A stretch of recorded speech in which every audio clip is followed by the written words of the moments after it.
Hi everyone, my name is Ashok Kumar. I'm working as an assistant professor at RVS Technical Campus in the Computer Science Engineering Department. So today I'm going to talk about introduction to the operating system. So let us see the definition of the operating system. So an operating system is a program that manages the computer hardware. So operating system manages the computer hardware. So in this, what is a program? Program is a set of instructions. Then again, software is a set of programs. Then coming to the next definition, it also provides a basis for it is a base for application program and acts as an intermediary between computer user and computer hardware. Before explaining this definition, I'll explain this later. So I'll tell some examples of operating system. We have Windows. So Windows is commonly used by everyone. It has graphical user interface. Then again we have Linux and Ubuntu. These both are open source. Then we have Mac OS. This is used in MacBooks. Then Android. Android is used by everyone. So now I will explain the basic structure of computer system. So in this, we have system or application programs. So system software manages the hardware resources, and application program is a software that is used for user specific. For you, if an user asks some as if a user asks some task to do it, so only it is intended to such purpose. So let us take some example like user 1, user 2, user 3 till there are n number of users.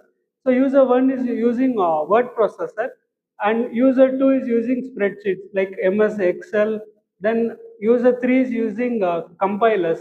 So compiler is a software that a user used to convert the high level code into machine understandable binary code. Then user 4 is using text editors. For text editors, we can use example of notepads. Then there are n number of user, and n user is using web browsers. So web browsers, again we have Microsoft Edge and Google Chrome.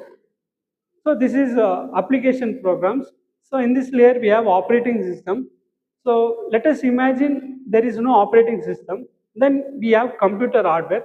Then computer hardware consists of resources like memory. We have primary memory and secondary memory. In primary memory we have RAM. Then secondary we have read-only access memory ROM. So RAM is a volatile memory. So once the when the contents are not saved, it goes when the power goes off and the contents are not saved. So the all the data will be erased. So let us consider a scenario like we'll imagine there is no operating system here. Then a user is using a word processor and he interacts with the computer hardware.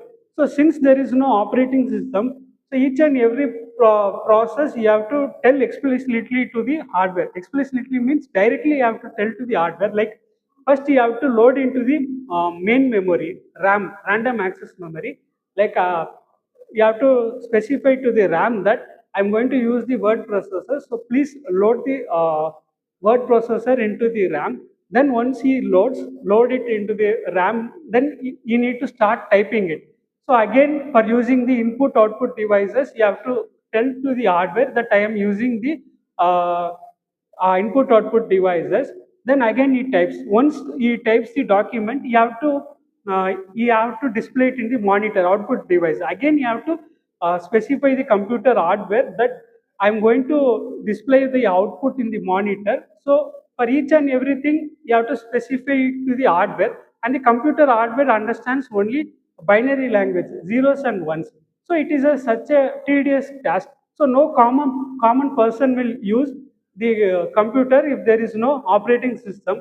So now you would have understood the definition of operating system.